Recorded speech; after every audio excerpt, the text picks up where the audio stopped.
Dobrý deň, večer, noc. Ja som Vlada a toto je podcast Frasierove Besené noci, v ktorom sledujeme kultový sitcom Frasier bez obrazu s komentárom pre maniakov. Počúvate druhý diel podcastu. Dnes si teda niečo povieme o druhej epizóde Frasiera, ktorá má názov Space Quest. U nás bola preložená ako Oáza kľudu. Mne ale napadlo, či to neodkazuje na populárnu sériu počítačových hier, ktorá sa volala práve Space Quest a celkom fičala v 80-kách a aj v 90-kách, pretože ak by sme to preložili, ten Space Quest je niečo ako vesmírna výprava, ale Space nie je iba vesmír, ale aj priestor. Takže výprava za priestorom alebo za súkromím. Ak by to platilo, a moja teória je správna, tak v tom názve dostaneme zhruba to, o čo ide Frasierovi v celom tomto dieli. V tom minulom sa nám dala dohromady zostavička Frasier, rozvedený 40-tník, prišiel žiť nový život do rodného mesta, vzal k sebe bez väčšieho nadšenia svojho otca a rovnako sa k nemu nasťahovala aj kvalifikovaná rehabilitačná pracovníčka / opatrovateľka / dievča pre všetko Daphne Moonová. No a ak sme si mysleli, že do druhého dielu toto trio si na seba nejako zvykne alebo sa zladí, tak vôbec nie. Zachytávame ich pri jednom z prvých rán, po tom, čo sa tam teda nasťahovala aj Daphne. Zo spálne vylieza náš hlavný hrdina v rozhalenom župane, rozcuchaný, ochrápaný. Keby sme ho nepoznali, tak ho podozrievame možno z nejakej bujarej noci, ale to on má maximálne, keď nad ním sused vypeká hudbu. Vidíme, že je rozospatý. A do toho Daphne ide svoj monológ, v ktorom mu zdelí všetko od informácie, že ona je skore ranné vtáča, že už s otcom urobila ráno rozcvičku, že už spravila kávu a tak ďalej a celú túto reč zakončí otázkou: tu v Sietli nedostať často držky však? Môže sa nejaká vec vyjímať krajšie vo Frasierovom apartmáne za $500 000 ako držky? Zastavme sa pri Frasierových vlasoch. Mám len jednu otázku. Prečo? Prečo dlhé, keď vpredu ich už príliš veľa nemá? My ho s frajerom v tejto fáze voláme Čaša Krasty a vždy túžobne očakávame každé kolo pozerania, kedy už teda príde na epizódy s ostrihaným Frasierom. Ja som trochu zapatrala, či sme v tom sami, či sme jediní takí povrchní, ktorí riešia ten vzhľad, ale ani zďaleka. Je to celkom veľká téma. Na internete sa fanúšikovia zhodujú, že je to dosť scary a dosť ich to ruší. A pri čítaní prezýviek podelím sa s vami o nejaké. Vďaka tým vlasom volá niekto prvú sériu Ben Franklin séria, alebo Bozo the Clown séria, čo je vlastne podobné tomu Šašovi Krastimu. A padol tam aj výraz, ktorý som doteraz ja nepoznala a na pár minút ma úplne odstavil. Je to skalet. Je to spojenie slova mulet, čo poznáme. To je ten účes vpredu biznis, vzadu party. A skal je lepka. A pomenovať jeho hlavu, že je ako lepka, veď ešte tam má nejaké vlasy. Dobre, moja teória je, že tvorcovia chceli plynulé naviazať na ten posledný diel Cheersu. On bol odvysielaný v máji a potom v septembri išiel Frasier. V poslednom dieli Frasier naozaj mal takéto vlasy, takže chceli možno vytvoriť dojem nejakej plynulosti a zároveň nechceli, aby pôsobil Frasier cudzo, pretože nejako ho poznali tí ľudia a už to, že sa zrazu objaví na cudzom mieste s cudzými ľuďmi, tak aspoň vlasy mu chceli nechať možno. A potom si uvedomili, že možno mu to bude svedčať inak. Schyluje sa k raňajkám. Dôležitý moment je, keď mu ocko podáva kávu a Frasier v panike zalápa po dychu s tým, že, citujem, kde je moja jemne mletá kenská zmes od Starbucksa. No, ja som si chcela iba overiť, či to R-ko tam má byť, či to je Starbucks a je to niečo veľmi podobné ako Starbucks. Či to len Pavol Topolský možno zle prečítal, alebo to tam niekto zle napísal, hej, do toho prekladu. Pretože predsa len v roku 2000, kedy táto epizóda bola nasadená na Markíze, tak sme netušili, čo je Starbucks. Alebo ľudia, ktorí cestovali, tušili, ale prvý Starbucks u nás otvorili v Auparku v Bratislave v 2016. Takže mohla sa stať samozrejme takáto chybka. A chcela som si byť iba istá, že to nie je niečo podobné a ja tu budem potom obviňovať ľudí z nejakej chyby. A pri tej príležitosti som zistila, že Seattle a Starbucks sú naozaj dosť späté veličiny, pretože práve v Sietli bola otvorená prvá predajňa Starbucks ešte v 1971. Otvorili ju traja kamoši, Gordon Bowker, Jerry Baldwin a Zeo Ziegel. A všetci to boli ľudia pochádzajúci z akademickej sféry a všetci milovali kávu a čaj, čo je veľmi Seattle a veľmi Frasier. A hovorím predajňa, pretože nebola to ešte kaviareň, Kávu tu neservírovali, ale predávali sa tu pražené zrnka kávy z celého sveta, čaje, korene, všetko špičkovej kvality. A v diskusiách na tému káva v Sietli sa všetci zhodujú, že práve Seattle bol v káve o celé roky pred zvyškom Ameriky, lebo kým väčšina Američanov teda pila instantnú kávu alebo plechovkovú, tak v Sietli už v 80-kách letela kvalitná zrnková káva. Pamätníci spomínajú, ako im príbuzní nosili práve zo Sietlu balíček kávy ako darček. Pôvodne sa Starbucks volal Pequot Coffee, ak som to dobre prečítala. Až neskôr prešli na Starbucks. Nechám pár sekúnd zaloviť v pamäti, hlavne asi knihomolov, či im dojde, po akej postave bola táto kaviareň pomenovaná. Dobre, stačí. Je to prvý dôstojník Starbucks z románu Moby Dick od Hermana Melvilla. A ten názov mal evokovať romantiku otvoreného mora, dobrodružstvo a prepojenie s námorníckymi tradíciami obchodníkov s kávou. Našla som aj iné tvrdenie. To bude zaujímavé skôr pre niekoho, kto sa zaujíma o marketing a branding. Môže si počítať o tom, že toto všetko sú len blúdy, ale prosto ten názov zvolili, pretože im to tak poradil známy, ktorý sa práve vyznal v marketingu. A niečo na tom asi bude, pretože ak by naozaj mal ten názov odkazovať na román Moby Dick, tak by trošku možno aj dizajn tej kaviarne vyzeral inak, odrazilo by sa to trebárs na rovnošate, stafu na stenách by mohli byť veľryby alebo nejaké staré mapy, obrazy lodí, harpuny zavesené, skrátka nič také sme v Starbuckse nevideli, čiže možno je to naozaj iba o tom, že to znelo príťažlivo. Je tu čas raňajok a ja som sklamaná, pretože od sofistikovaného Frasera som nečakala muffin a trochu jogurtu. Jeho slovami vlastnými, to je nízkotučná vlákninová strava. Dobre, kde je vláknina? OK, možno si dal celozrný muffin, ale ja neviem, či to množstvo vlákniny vyváži množstvo cukru a masla v mafine. Sacharidy nalačno. Ak ste človek, ktorému skáče inzulín ako mne, tak skôr odporúčam bielkovinové raňajky, ale OK. Ak je potom schopný fungovať Fraser a nemá prepady ani triašku, tak závidím.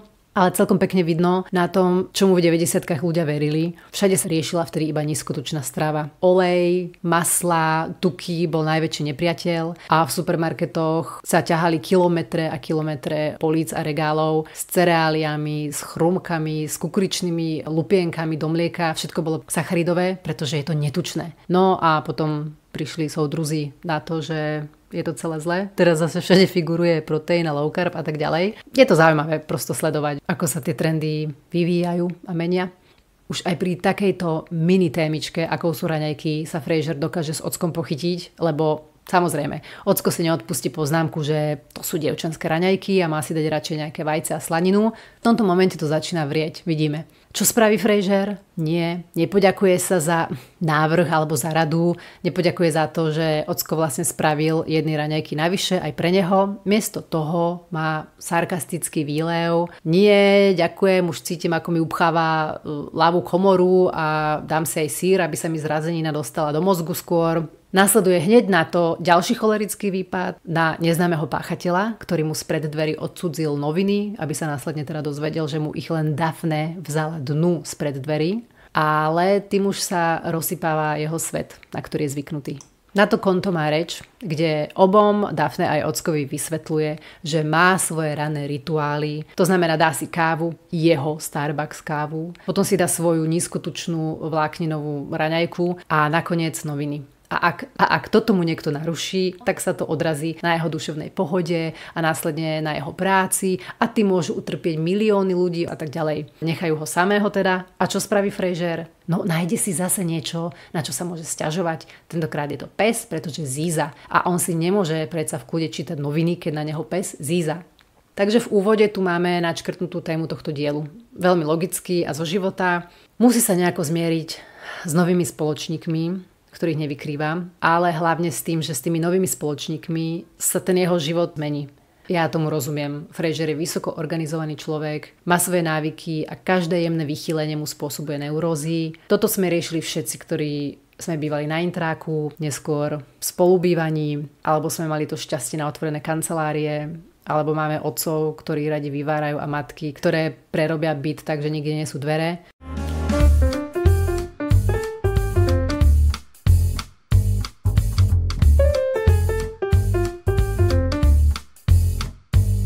Frasier uniká do práce, do svojho štúdia stanice ACL a absolútne nesebecky určitému dňa narušenie. On tu má byť pre druhých a miesto toho rieši seba. To budeme v jeho show vidieť veľakrát a ja to úplne zbožňujem.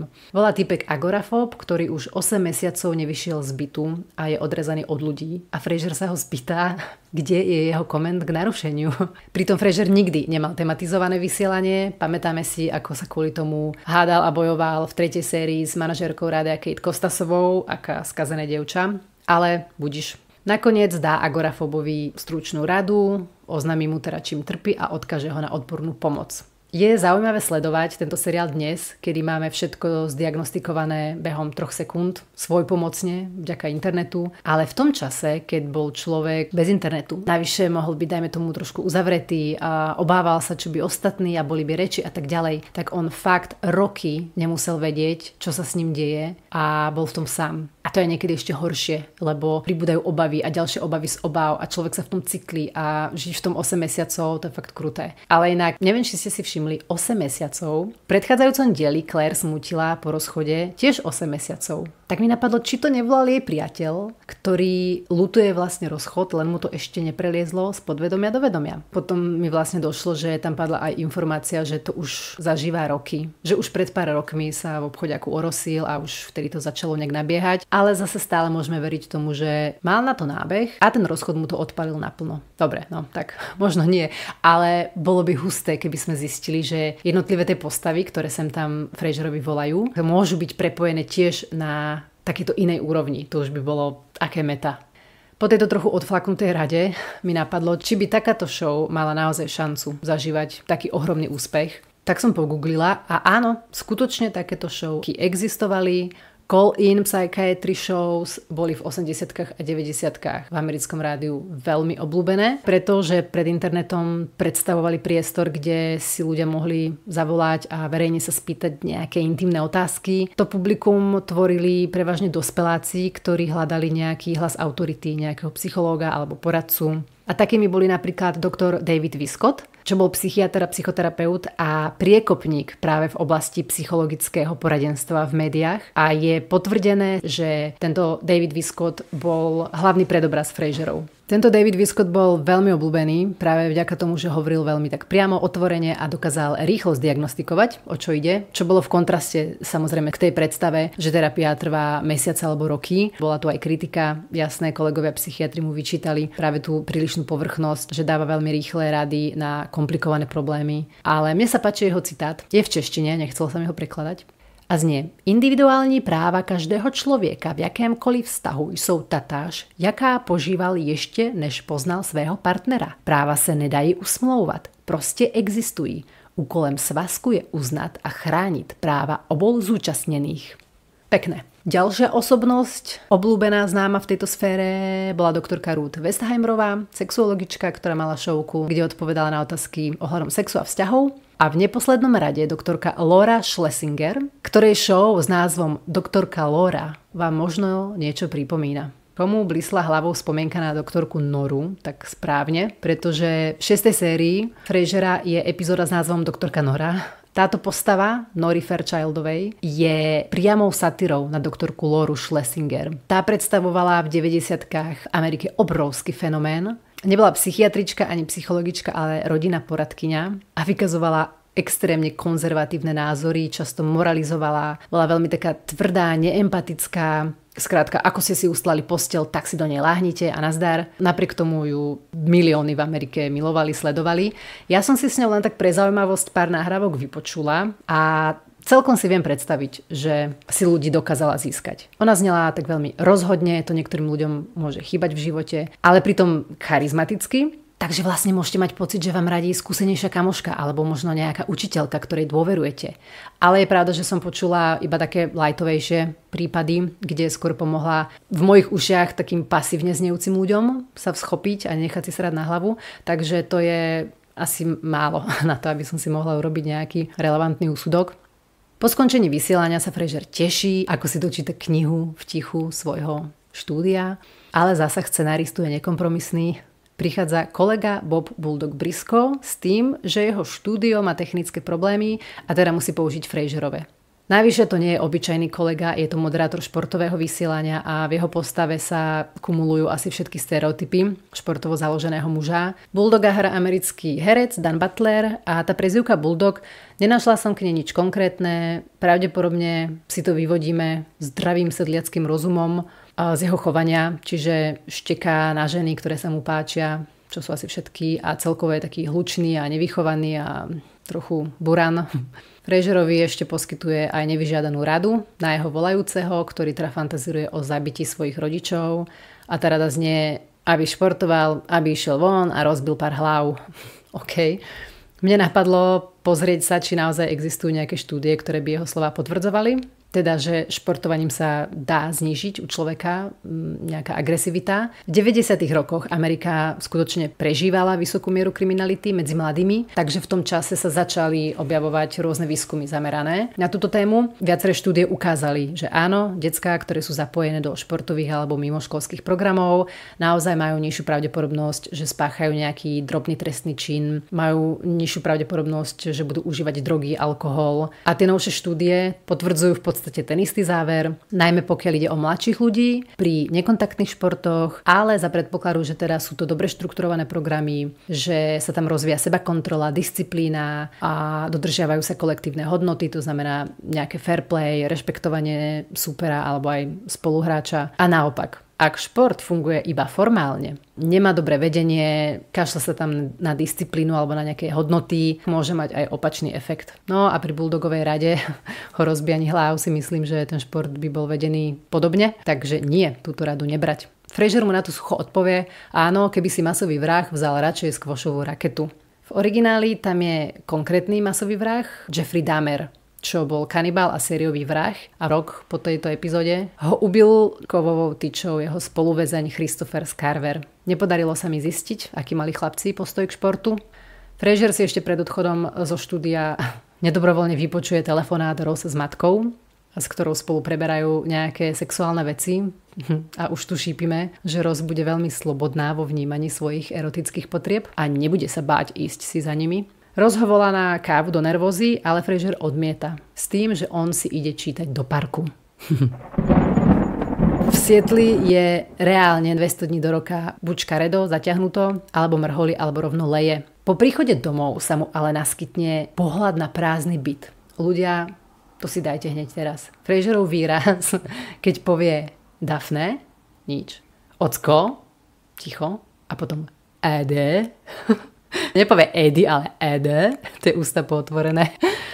OK. Takže letí po víno, knihu si oprie o vankúšik, pritom si nôti nejakú melódiu a tá ma celkom zaujala, pretože je dosť chytlavá. Bolo zrejme, že ide asi o nejakú operu. Aj to slovo toreador veľa napovedalo. A áno, ide o Carmen od Georgea Bissetta a áriu Toreador Song, alebo aj Pochod toreadora.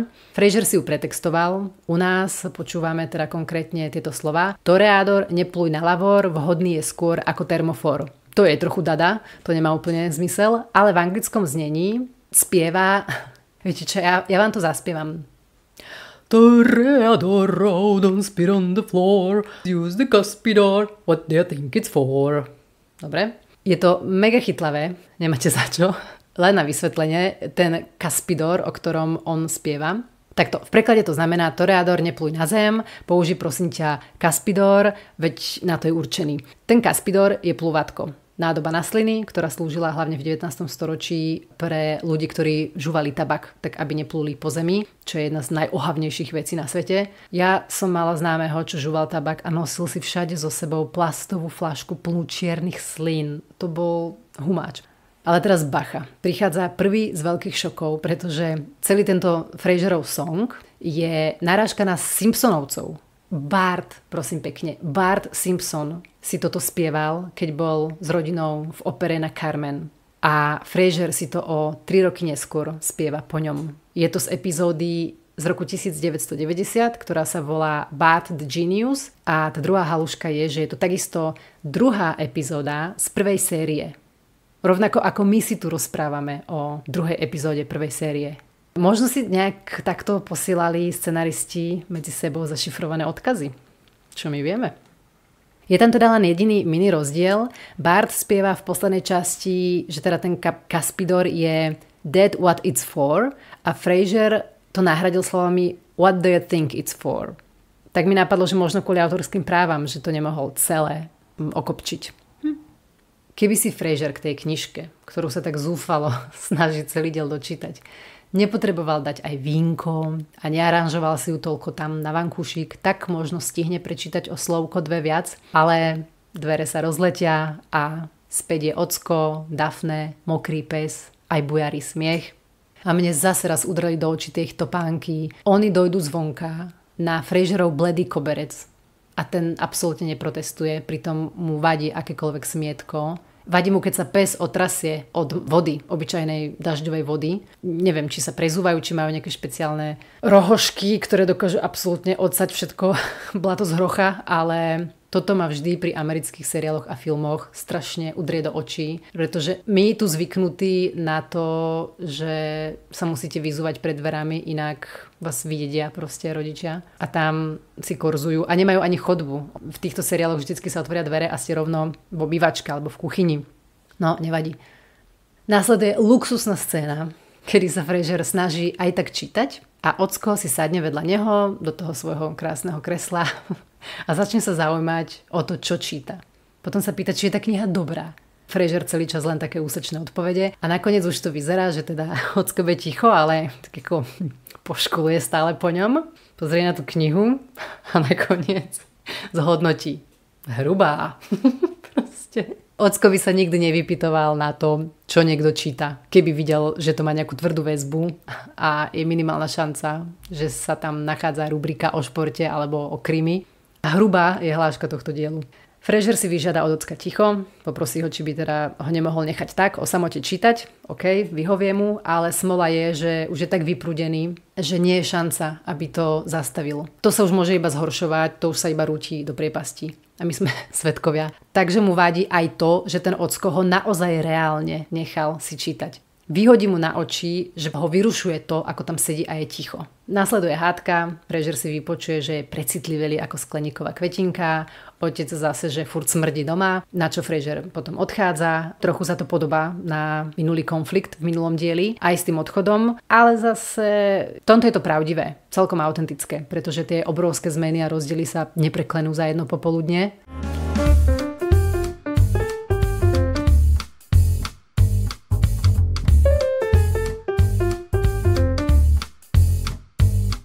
Frasier zamieril do kaviarne, lebo kam inám si pôjdete čítať knihu, ak chcete byť nepozorovaní a nerušení, tak samozrejme, že do kaviarne, kde je 99% pravdepodobnosť, že stretnete alebo niekoho z práce, keďže to je cez cestu, alebo brata, ktorý tam chodil už roky pred vami. A mne napadá,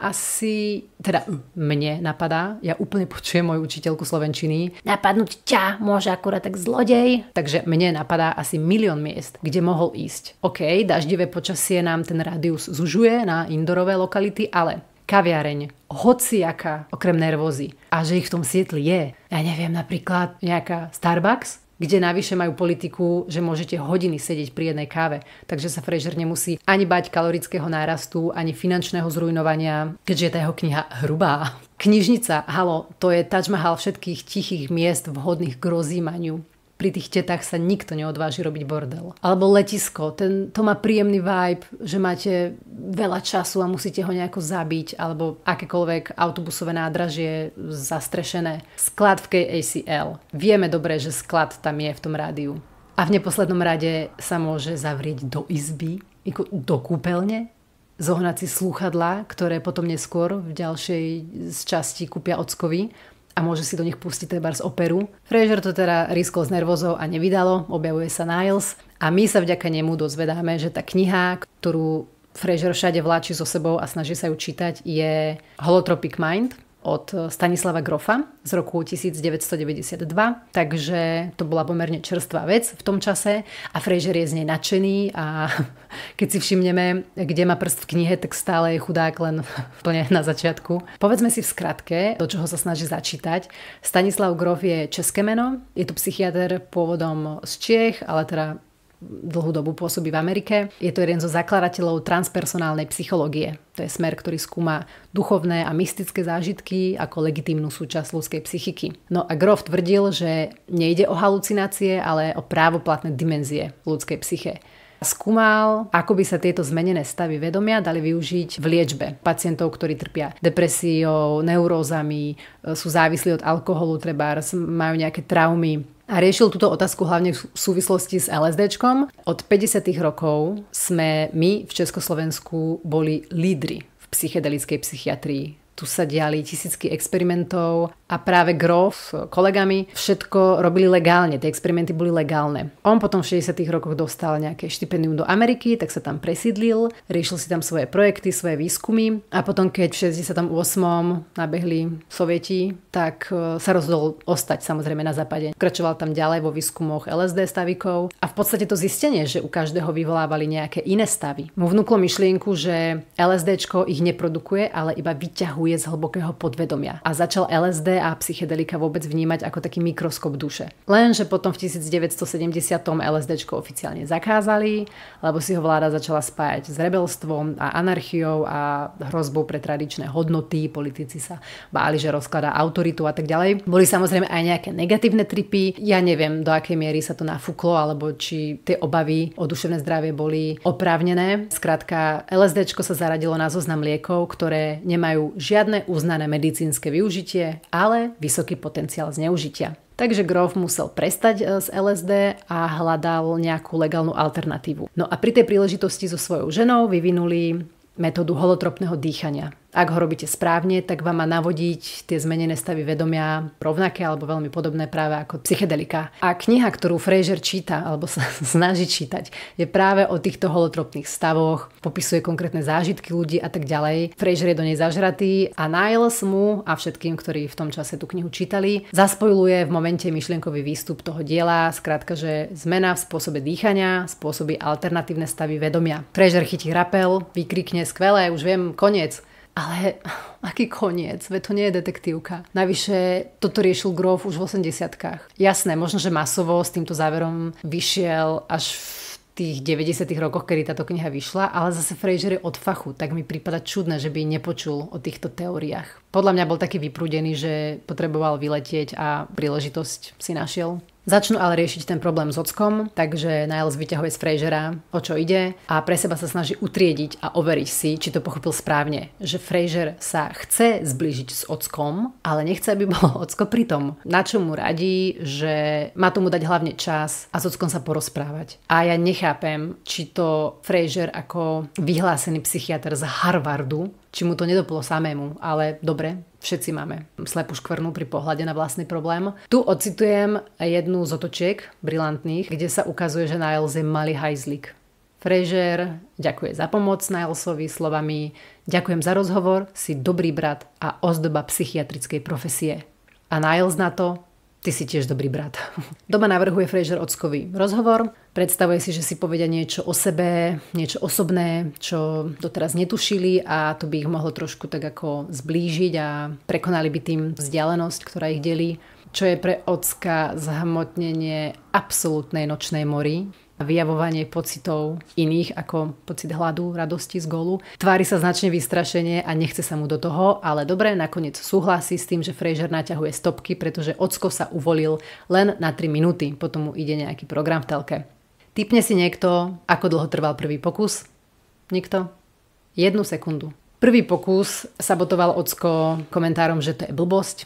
Druhý pokus, podobne dlhý, zase nadhodením športovej témy, takže sa dohodlo, že šport a rovnako opera dostanú ban. No a na 3. krát, ako v každej správnej rozprávke, to vychádza, začína teda Fraser, inak by to nevyšlo, a odkryje veľmi silný moment zo svojho života a síce, že keď sa mu rúcalo manželstvo, tak reálne uvažoval o samovražde.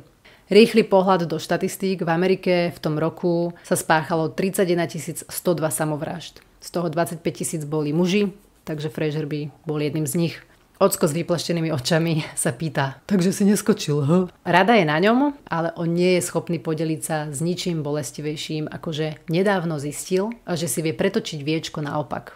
To Frasera samozrejme rozpáli do biela a nie, aby akceptoval, že OK, môj otec je iný, má inú schopnosť alebo neschopnosť vhľadu do seba, inú ochotu zdieľať emócie a spomienky a rýpať sa v nich. Vôbec ho nenapadne, že ten otec to môže mať, vôbec mu nenapadne, že ten otec to môže mať ťažké, pretože zažil smrť svojej manželky, zažil hrôzy vo vojne v Kórei, denné služby detektíva, videl vraždy, obhliadal miesta činu. Sám mal otca policajta, ktorý ho asi v podobnom duchu vychovával. Nie? Na toto Fraser nereflektuje, vyskočí ako čertík z krabičky a iniciuje ďalšiu hádku. Fraser je hysterický, ale OK. Zachytávame ho v momente, kedy na neho stále asi doliehajú tie veľké zmeny.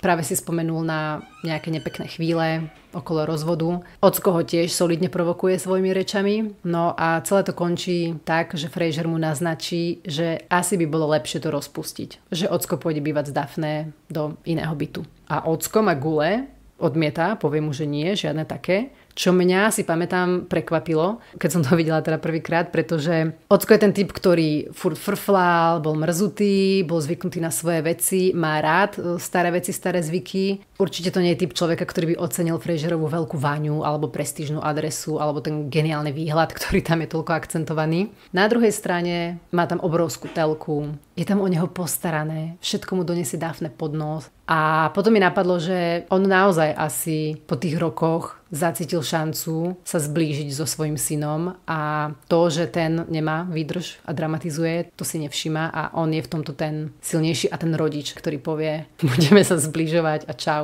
Presne tak ako Fraser sa rozhodol zbližovať sa s Frederikom, aj keď tomu vtedy moc nevyšlo. Alebo teda vyšlo, ale nie tak, že na to tlačil. Takže ocko to uzavrie s tým, že nikam nejde a celé to chce iba čas. To je veta, ktorá padla už od Daphne asi v 2. minúte. A ja sa znovu pýtam, to na Harvarde neučia, že niektoré veci chcú čas?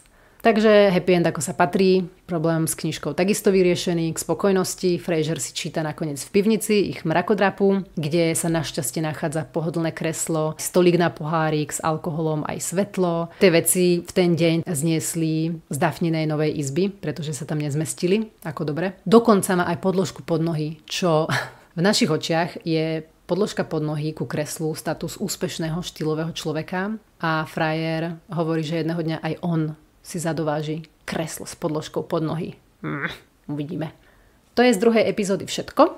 Ja vám ďakujem za pozornosť, teším sa opäť na budúce a nezabudnite, nepočúvam vás, ale som s vami.